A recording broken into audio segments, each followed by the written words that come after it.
హల్లెలూయా. దేవుని నామానికి మహిమ కలుగును గాక. దేవుని నామానికి మహిమ కలుగును గాక. మంచి ప్రియులారా, స్వాతంత్ర దినోత్సవ సందర్భంగా దేవుని మాటలు మనం ధ్యానం చేయబోతున్నాం. స్వాతంత్ర్యము అనగా విడుదల, స్వేచ్ఛ. స్వాతంత్ర్యము అనగా విడుదల, స్వేచ్ఛ. మనమందరం భారతీయులం. భారతదేశంలో మనమందరము జన్మించిన వారు. భారతీయ సాంప్రదాయాలకు మనమందరం కూడా ఎన్ని దినాలు ఆ సాంప్రదాయంలో భారతీయ సంస్కృతిని, భారతీయ ఖ్యాతిని సాటి చెప్పేటువంటి భారతీయులుగా ఉన్నాం. మనమందరము భారతీయులం.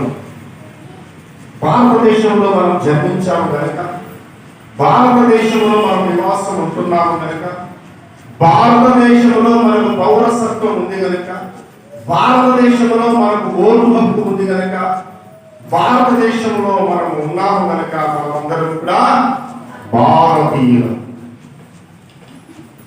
ఓ మహాకవి అన్నాడు, దేశవాసులందు తెలుగు లెస్స అన్నాడు. తెలుగు నుడికారం, తెలుగు పదాల సంపుటి, తెలుగు పదాల సౌందర్యం, తెలుగు పదాల ఔన్నత్యం, తెలుగు పదాల కట్టుబట్టు, తెలుగు పదాల ఆహారం, తెలుగు పదాల ఆహార్యం చాలా గొప్పదట. పంచ కడితే తెలుగు వాడే కట్టాలట. పంచ కడితే తెలుగు వాడే కట్టాలట. అంత మహా గొప్ప దేశంలో మనం జన్మించాం. అయితే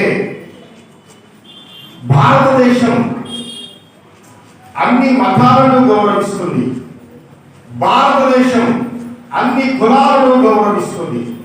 అందుకే భారతదేశం సర్వమత సమ్మేళనం. మన భారతదేశంలో అన్ని మతాలు ఉన్నాయి. హిందువులు ఉన్నారు, క్రైస్తవులు ఉన్నారు, ముస్లింలు ఉన్నారు.